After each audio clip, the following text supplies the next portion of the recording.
So today I'm going to review the Chessnut Pro electronic chessboard. Just look at how massive this thing is.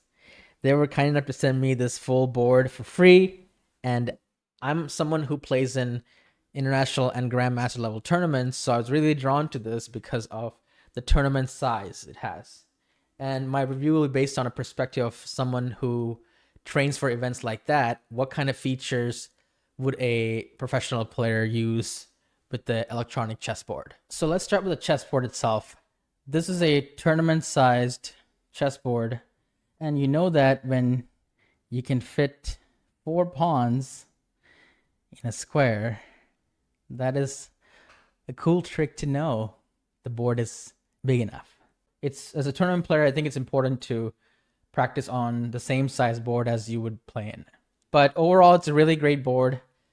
I just wish that the contrast between the light squares and the dark squares were a little bit starker. It is a little bit washed out, but overall, it's a really nice board. And I really like the pieces. Pieces are really nice quality. That's the pawn. And we got the knight. Pretty standard knight. A lot of detail. Bishop. Really nice bishop. The rook. And queen, of course. The king. So the pieces are great quality. But I think what I can bring most to this review is to see how could this help a serious competitive player train. Green means it's ready to go. Press connect on the app. As you can see, and then you press, it's already connected because the blue light is on. Okay, so we are now ready to start. Okay, so I'm gonna play against a computer. And here we go. I'm playing against level 1 AI. Okay, the computer plays Carol Khan. So it shows you what they played. So you don't necessarily have to look at the app. You can look at just the board. So I'm going to play d4. Now the one thing I wish I have option to turn off is it shows you the eval while you're playing who's winning. I wish they would have the option to remove the eval. So it says white is slightly better here, 0.5. I wish that was different. Okay, d5. Okay, let's play knight c3, main line. This is kind of cool to play against a computer. Queen d6, oof. That is not such a good move. Let's try e5. Queen, oh my goodness. Okay, computer is being very generous right now. I will take the queen. Knight g5. c8, and then finally queen f7. And it's mate. Okay. So it says white won. And you can rematch, you can share. Analysis. That looks interesting. Let's click on analysis. So it goes to Lichess. And I believe if you press import game, it'll let you analyze the game on Lichess. This is actually quite cool. So you can go over the game with an engine on Lichess pretty easily to see what the mistakes are. Okay, obviously this one, the computer was very generous with this. So that's a cool feature of this. Of course, I would want to play a higher level or against real people, which is what we're going to test next. Okay, so we have a game. I'm playing black. So here we go. E4 was played. I'm going to give you guys this angle. And let's see if it registers. Yes, it worked. E5. So I'll put it right here. So you guys can see it better. Oh, maybe not. There we go. Okay, played knight f3. All right, so let's go this angle. Let's play a Stafford Gambit. 6.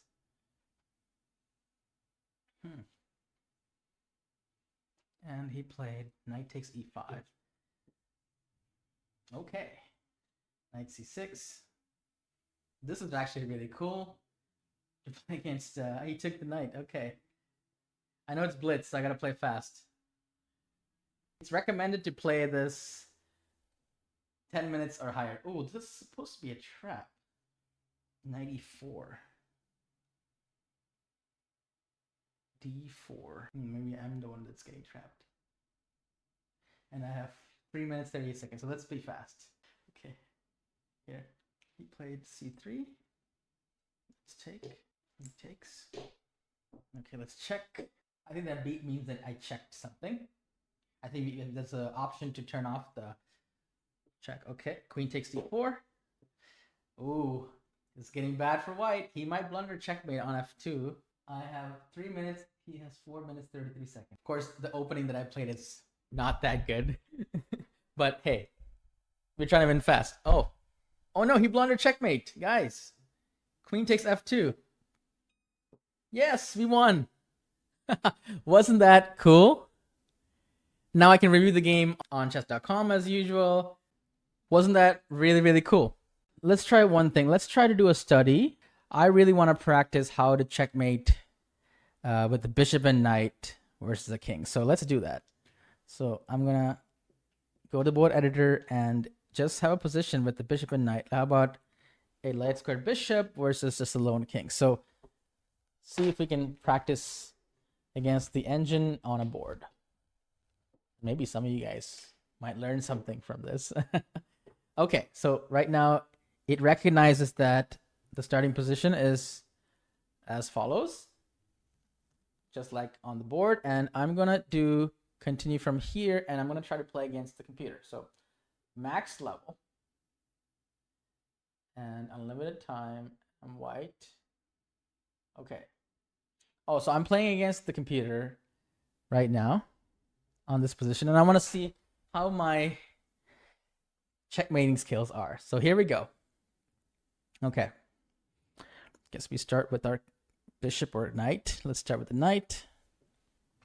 And it works. Okay.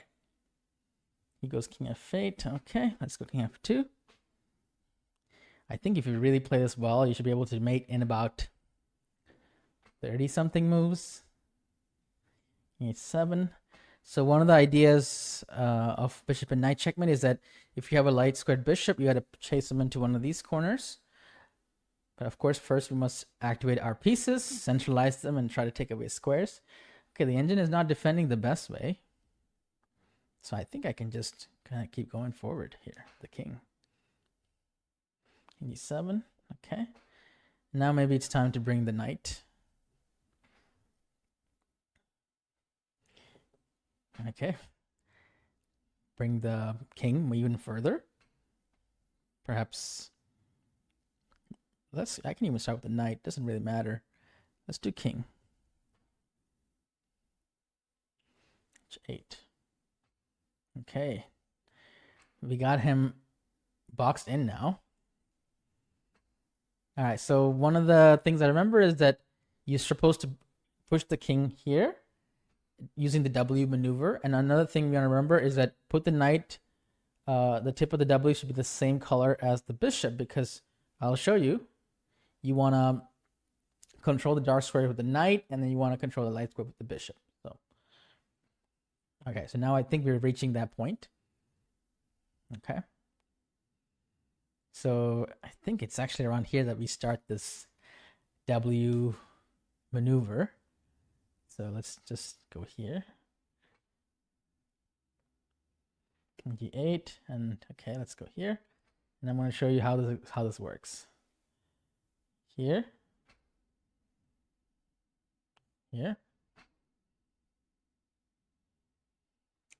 Here.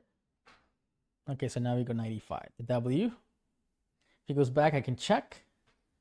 And then we repeat the process. But the engine plays the strongest defense, which is to try to break out of the W.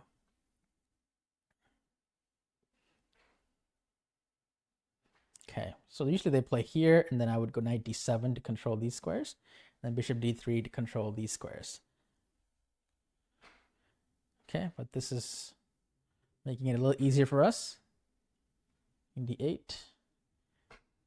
Okay. Knight d7 again. He goes here, I can check. E8 check. King here, and now I continue the W maneuver. here. Okay, here. Ah, I realized I might have did that. Might have messed that up a little bit. I'm supposed to wait a little bit longer. Let's make a waiting move. Okay, now we check if he goes king d8. Okay. And then here. Controlling this. And now we got him in the right corner. Here and then here. Here and then we go here. Here, and now we can't stalemate. We gotta make a waiting move. Here. Here. And then here. Check. And here. And finally, checkmate. Okay, we did it in 29 moves. But the engine didn't really play the best defense. Okay, so I have pulled up a puzzle on chess.com and we have set it up on the board. And let's try to solve it together. So it tells you if something is off place, first of all, which is really cool. So you know that the position you set up is correct. So that's really neat. So let's start to solve this. Some white to play. Okay, so looks like the material count is we are down in exchange, but we do have a few more pawns. Black has 6 pawns. We have 7 pawns. I have a bishop and a pawn essentially for a rook. The king is a little bit vulnerable on the back rank.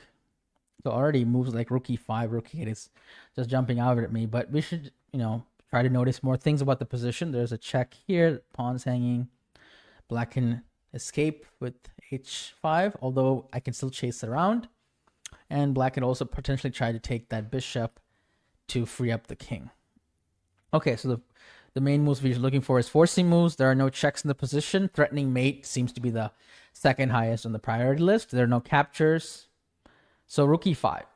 Now, when you're solving a puzzle, you want to try to think what would happen and not just play it. Try to foresee and practice your visualization skills. So if I go rook e5, I'm threatening mate. What can black do to stop it? Then they can play pawn h5, and I can check on e8, king h7, and then rook goes to h8. That's checkmate. So they can also check on g2 after rook e5.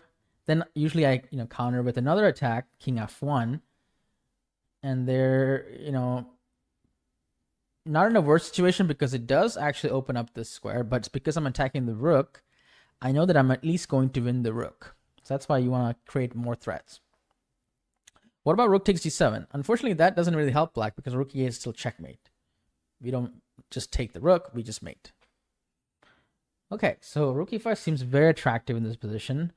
Okay, I don't think I'm missing anything. I'm going to play rook e5. Chess.com says that's the best move, and it says rook g2 is the best move for black. Okay, now king f1 is what our previous calculation was. We can make sure again, if you like.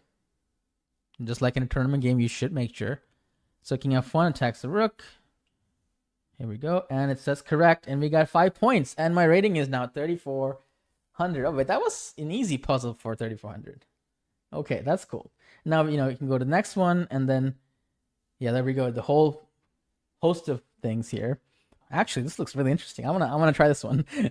All right, so h5, and then g2, 2. This. I wonder how the board will detect the orientation.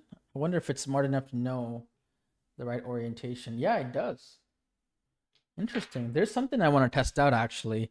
If I were to change my mind and then say that I want to do a different orientation, what would happen? So if I were to flip the board, then this king would be here and the knight would be here. And the king would be here, and the pawn would be here. And oh, wow, that's amazing. So it automatically flips the board.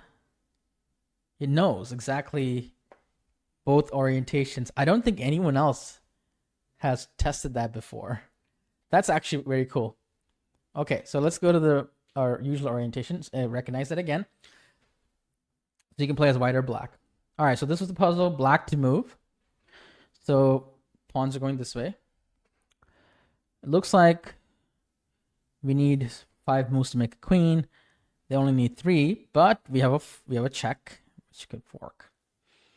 So the real question is, should I go all in on this, or should I first stop them with the knight check? That's basically it.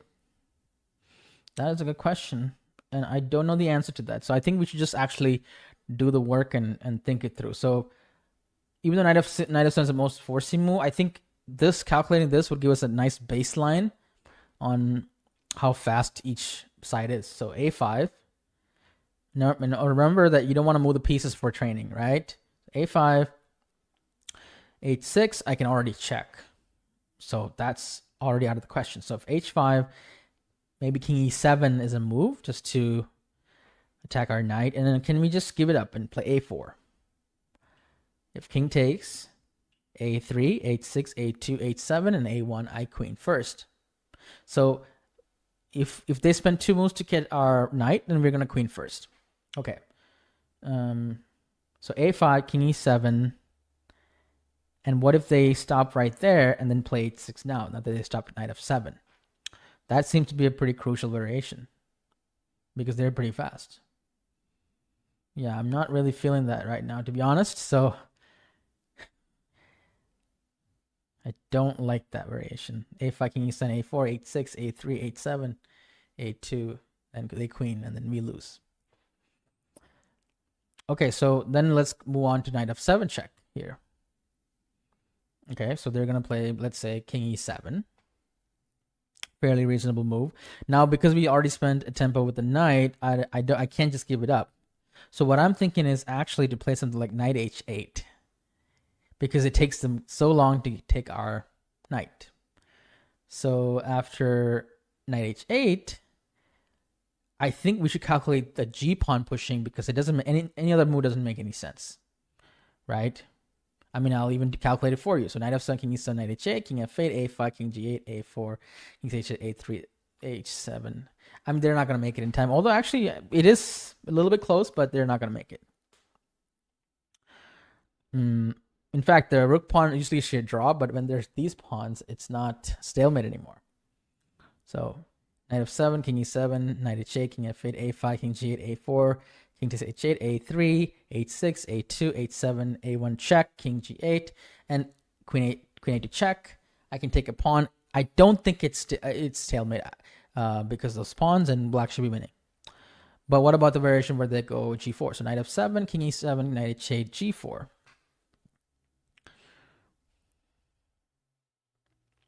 Then a5, g5, a4, g6, a3, g7. Ooh, that actually doesn't look that good either. Okay, so that's a problem. They're pawned pretty fast too. So we should look at more candidate moves. Knight f7, king e7, knight h6, stopping both. That looks interesting. So if king f6, a5, king g6, a4, king takes a6, a3, king g7, a2, I'm much faster. So knight f7, king e7, knight h6 is interesting.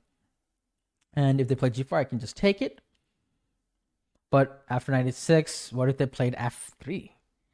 a5, g4, a4, g5, a3. G takes h6, a2, h7, queens, I win. And pushing doesn't make sense because so the knight can capture. So I think that's the answer. I think this can also be done by elimination. Every other move is worse. The only move that gives us a fighting chance is knight h6. So knight f7 is the answer. King here. And now knight h6. g4. This is not the best attempt. I think f3 was better. But g4 allows us to play knight takes g4, of course. Only move. King f5. This we didn't really look at, but I was pretty confident that we're much faster. We just got to go back to h6 to block the king. So knight h6, king g6, a5, king h6, a4, king g7, a3, h6, a2, here, check. So it'll either be check or I stop this, right? So knight h6, king g6, a5. It's a nice puzzle, guys, because it's super long. Or king h7, here, here, here, here, and promotion, queen. And puzzle's over, and we got 5 rating points. Yes. Okay, so I have a question. What happens here? How does black win? Because they're going to queen in one move. We had to use checks to make them block their own pawn, and then we bring our king in, is my guess. So let's see how the analysis here would work. So the engine's saying queen g1. Yeah, so you check here. And then let's say king here. You don't take the pawn because then it's a draw. You zigzag. Queen here. What I should probably do is to play this against the computer. But king g8, king g2. The analysis shows me exactly what to do here, here, here, here,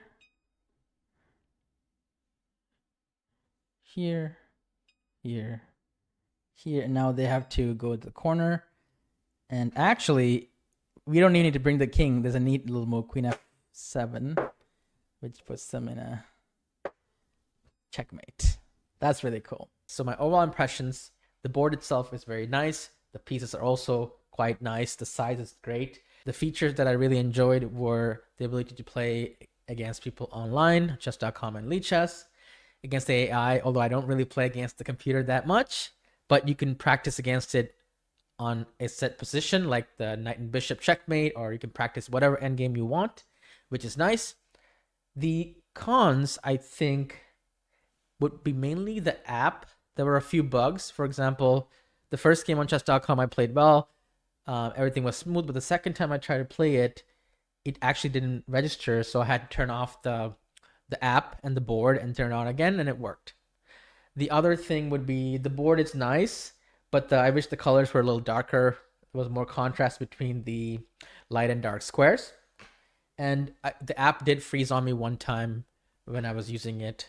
Again, I was able to get over it by just exiting the app and re-entering it. But I'm sure that they're updating the app and they're always working on fixing these issues. So if you are a serious chess enthusiast, I recommend this board. I think it's a really nice tool to add to your collection, and the features are really exciting and you'd have a great time.